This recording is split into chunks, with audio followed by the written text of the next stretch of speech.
আসসালামু আলাইকুম, welcome back to my YouTube channel. আর আজ কিন্তু নিয়ে আসলাম শীতের পিঠা। কি বলো, শীতকালে পিঠা না হলে কি চলে? চলো শুরু করা যাক।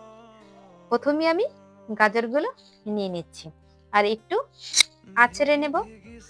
আর আজকে পাটিসাপটার পুরটা এই গাজরটা দিয়ে আলুটা তৈরি করব। চলো গাজরটা এখন কুচিয়ে নিলাম। আর কেমন লাগবে তো দেখতেই পাবে। এখন গাজরগুলো উঠিয়ে নিচ্ছি। সবগুলো হয়ে গেছে। দিয়ে দিলাম সাদা তেল, তেজপাতা, দারচিনি, এলাচ। আর দিয়ে দিলাম গাজরগুলো। আর এখন পরিমাণ মতন লবণ দিয়ে একটু ভেজে নিচ্ছি। আর এর ফাঁকে এখনো যারা আমার চ্যানেলটি সাবস্ক্রাইব করনি, এক্ষুনি করে নাও। আর দিয়ে দিলাম চিনি। আর মিষ্টিটা যে যার মতন বাড়িয়ে কমে নিতে পারো। আর আমার মেয়ে কিন্তু মিষ্টি খেতে খুবই পছন্দ করে। আর চিনিতে পানিটা ছেড়ে দিয়েছে। এখন দিয়ে দিলাম নারকেল কোড়া।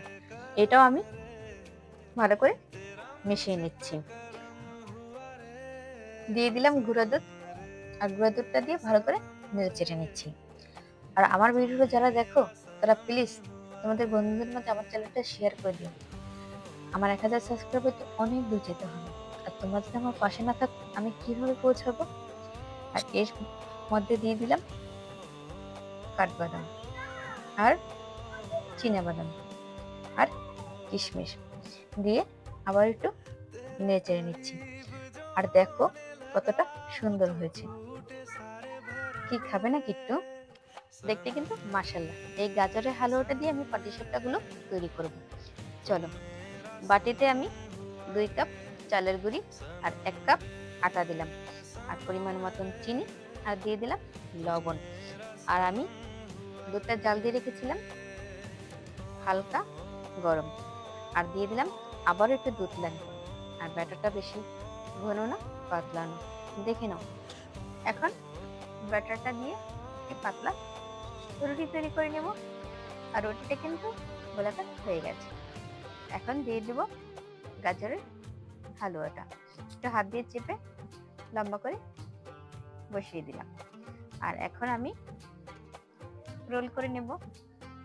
আর এখন কমপ্লিট আমার গাজরের হালুয়ার পাটিসাপটা। আর দেখো তো কেমন হয়েছে। দেখতে কিন্তু দারুণ, আর খেতেও ততটাই টেস্টি হয়েছে। আর বাসায় অবশ্যই তৈরি করে খাবে। আর কমেন্টে জানাতে ভুলবে না কেমন লেগেছে তোমাদের। আর আমার ভিডিওটাও কেমন লেগেছে সেটাও কিন্তু কমেন্টে জানিয়ে দিও।